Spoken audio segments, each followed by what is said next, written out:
But each and every morning, I've woken up with a bit of fear, a bit of trepidation, and so you have to battle that. I would see people running, and I would think, wow, look at that. That just looks like so much fun. I will tell you the first mile hurts, and it is not easy. And I felt like the earth was shaking, and the birds were going to fall out of the trees. You're lifting 1,000 pounds every time you pull your foot from the ground. Why am I here? Why did I do this? Why did I get up? That part of my body that is screaming to stop just loses the battle and says, okay, she's going to do this. She's going to keep running. I'm going to hush. And we like to say, or I like to say, if it doesn't challenge you, it doesn't change you. My father was a physician, and one day after I graduated high school, I had served in the military, and he took me to lunch and said, boy, what are you doing in this world? And I told him where I wanted to go and what I thought I wanted to do, and he offered me a position working at the medical practice, and I went to massage therapy school. And he was able to be my mentor on how to treat people, how to care for people, understanding the human body and the beauty of it, and not only the physicality of it, but how the brain works. And it's really developed over the years and then continued with my college education, my graduate school. And so my passion is to let people know that they can do it at any age, at any size, any shape. You just have to start. And I always tell them a year from now, you'll be glad you started today. My mother always enjoyed watching distance runners, and they used to train distance runners to save a little energy, and it was called the kick.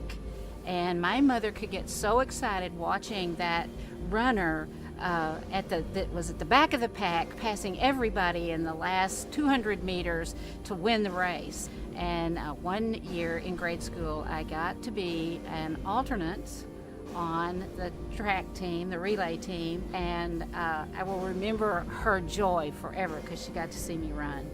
And I think all of that time, that stayed with me until I was able to rediscover my health at my age now. The first meeting with Mary, it was one of, really, I had never met her before, obviously. And within the hospital, Mary had sought help, and she hadn't gotten any help. They gave me Mary's food log and exercise log and said, can you help this woman?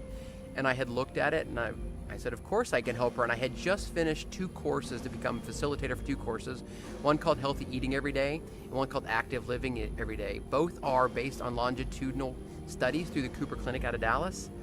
And I had thought and wanted to find a client that could learn both of those and do personal training, which was my background. And Mary was the first candidate. That before Mary met me, she couldn't even spell 5K. So that process was getting her out of the fitness center, out of a building with bricks and mortar, onto the street in an organized 5K where there was chip timing, there were people of all sizes and shapes, convincing her that she could do it, she could finish it, she could go the distance, that it was 3.1 miles, and as long as we kept putting one foot in front of the other, she'd cross the finish line.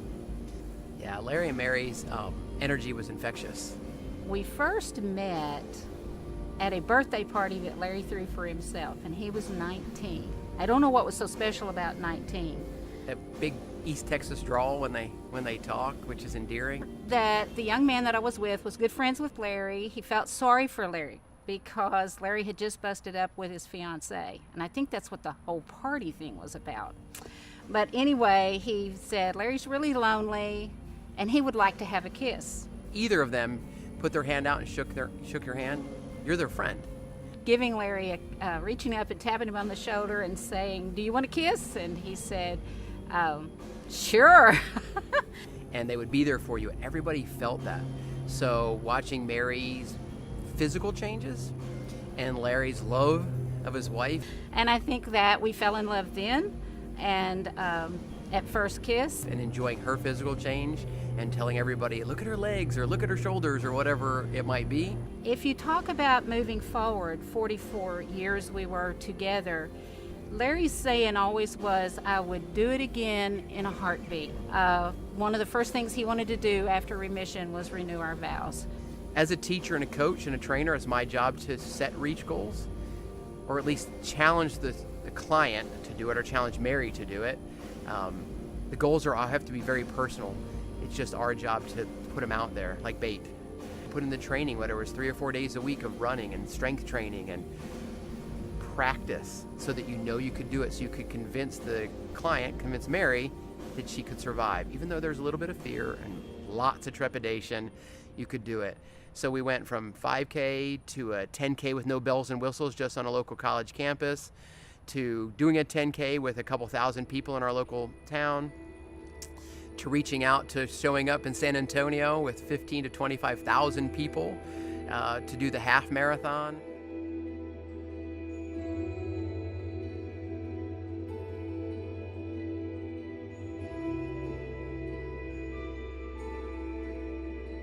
When Larry came in that morning and got the phone call and they wanted us to come to the doctor's office, I just remember thinking that I had to have more courage than I'd ever had in my life.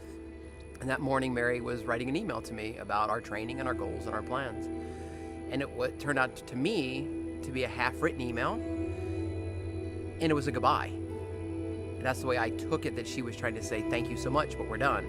I didn't take it that way at all. What I saw in Larry that I rarely ever saw was fear. He was scared, and he was really kind of in denial and not really understanding how serious the situation was. And for the first time, I really kind of had to take control. And so I reached out to her and I implored her to continue her training so that she could be in control of something.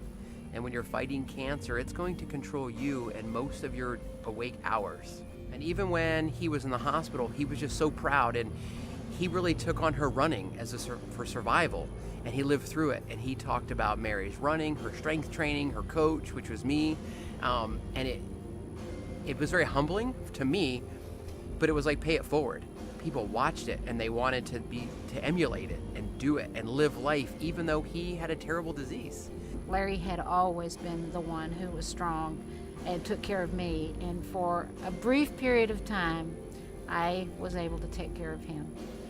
Larry was fighting for his life with leukemia. In the middle of that battle, my father contracted a virus as well and became a paraplegic and slowly deteriorated over the years. His dad was very, very sick, and he had some personal stresses in his life, and we had learned that through running and staying engaged and making plans, we could take a little bit of control of our lives, and we wanted to be able to help him find that kind of control that he had helped us with when we ran the half marathon.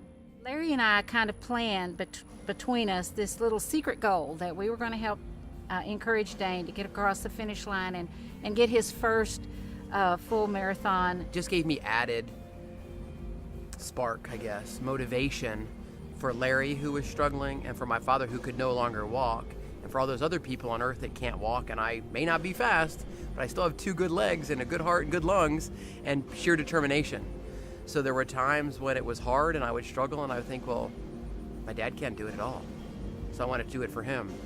If we fast forward to the marathon, at mile 20 of 26.2, I stopped for a moment, reflected, and sent a text message to my sisters. I have 3 younger sisters. And I said I was going to put Dad on my back and I was going to carry him to the finish line. Let me tell you, he was a heavy sucker for those last 6.2 miles. But each and every step I thought about him, and I thought about my childhood and his love for life and his passion. He would have never wanted me to quit or stop. I was about 3 miles out from the finish, and I got a text message from Larry, and he told me that Dane had just crossed the finish line. And I also started crying, and I texted back and I said, well, we got him across the finish line. And Larry texted back and said, yep, we did it, we did. I had changed my clothes and we were waiting, and the people that were still at the finish line, from friends, family, workers who'd been there for several hours, were exhausted. But they heard us talking about Mary, and on the radio too, they had said, the final finisher, blah, blah, blah, how long she would be. And so I knew at that point in time that I was going to be the last one to finish the race, but it didn't matter. I knew then that I only had 3 miles to go. That's a 5K. I can finish if I have to crawl. But one of the young ladies that was handing out the medals to all the finishers had heard that and walked up to Larry and asked him if he wanted to award his wife the medal. And he said, abso-damn-lutely. and he took it and he shuffled over to the finish line. I got to where I could top the levee. The race had been along the Fort Worth, the Trinity River, and was coming up over the levee, and I could see the crowd, and I could actually heard them the minute I topped the levee cheering. And I made my way to the finish line, and I could see Larry for quite some time. And waited as Mary crossed the levee and could see her with the biggest East Texas grin and his cowboy hat and pure pride of 44 years of marriage. But seeing him standing there waiting for me to come across the finish line, I could see the medal in his hand. And at that point, I was upright, I was smiling, I crossed the finish line into his arms, and he put the medal around my neck. And it's a funny picture because there were 360 degrees of pictures and photographs. Mary was reaching out for a hug, Larry's trying to put on the medal, but at the end of the day, it was about that hug. And that hug was 44 years of pure joy. Good times, bad times, it did make a difference, but there wasn't a dry eye at the finish line.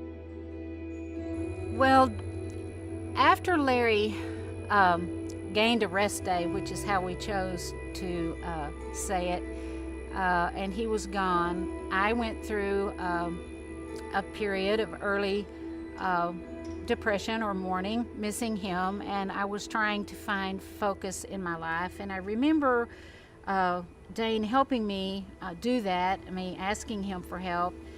And then shortly after Larry passed, and Mary was in early mourning, I had seen a tweet from a magazine, More Fitness magazine, and it said, "Tell your story how women run the world." And I thought it was perfect. Mary writes a phenomenal story. What he wants me to do is to write and to find a way to heal.